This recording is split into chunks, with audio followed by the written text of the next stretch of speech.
Canada, it's long past due that we stood up against what's been going on in this country.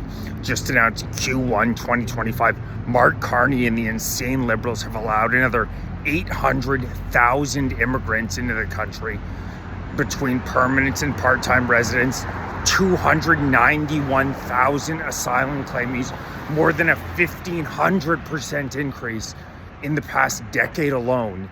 We need to stand up against this invasion of our country. What is going on right now in Canada in terms of our immigration policy is unprecedented. This has never happened in any country ever before. The closest parallels are between 3rd and 5th century AD Rome, Argentina in the 1950s, and Lebanon between 1940 and 1970. Closest parallel, still not as extreme as Canada, societal collapse in all three countries. Whether we're talking about our culture, our GDP, our housing situation, our situation in hospitals, social services, this is an absolute disaster, and the men of Canada need to stand up and say enough is enough. 75% of Canadians say we cannot withstand any more immigration.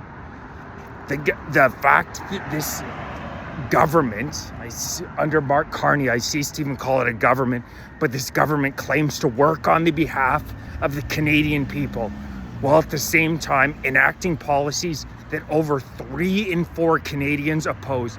This is not democracy in Canada. This is ruled by globalist elites who they don't not give a shit about middle and lower class Canadians.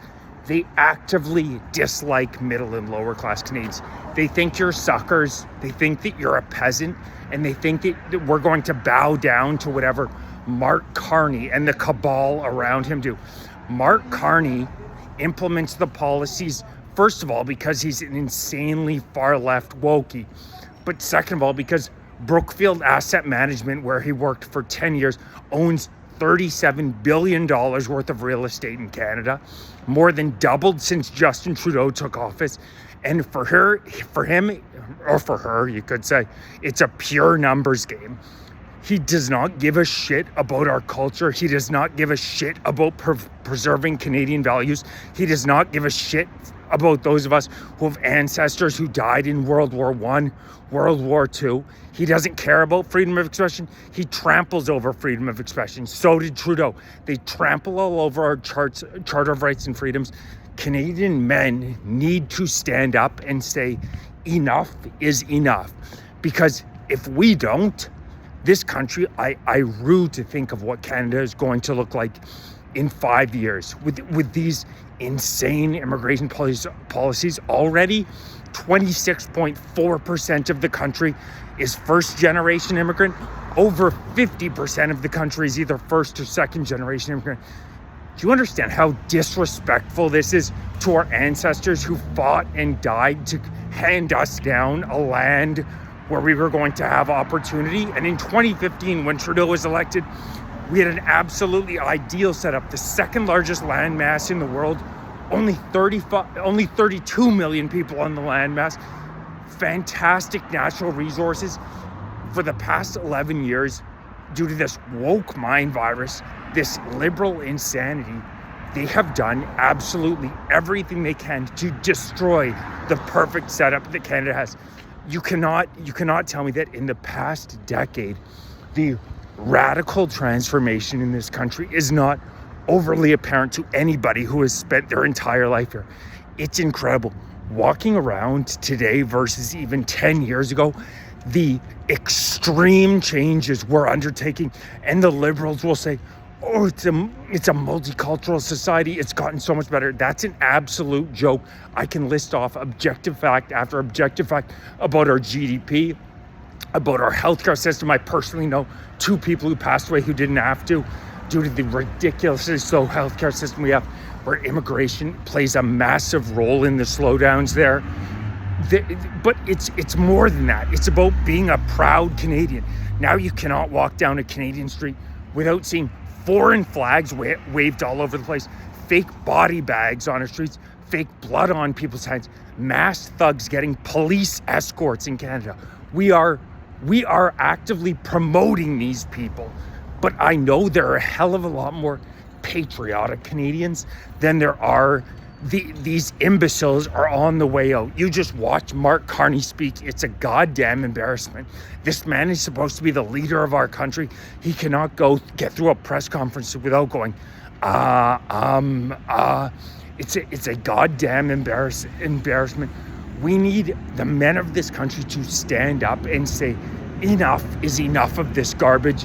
The policies must represent the will of the people, particularly when it comes to immigration, free speech, which is also under attack with Bill 2, Bill C2, Bill C4, Bill C63.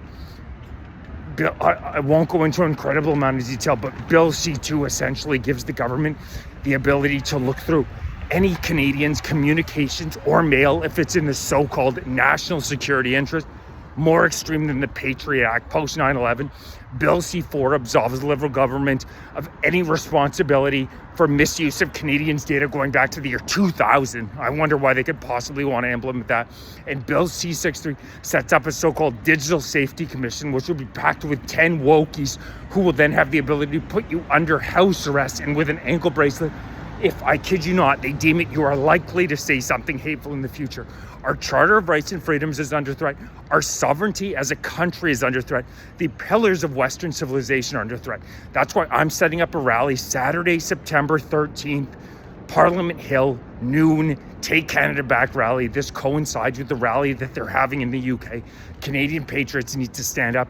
Like I said, I know that we outnumber them. It's just a matter of us, I know we have jobs, us getting up, actually getting out on the streets and making our voices heard, because they don't give a shit about opinion polling.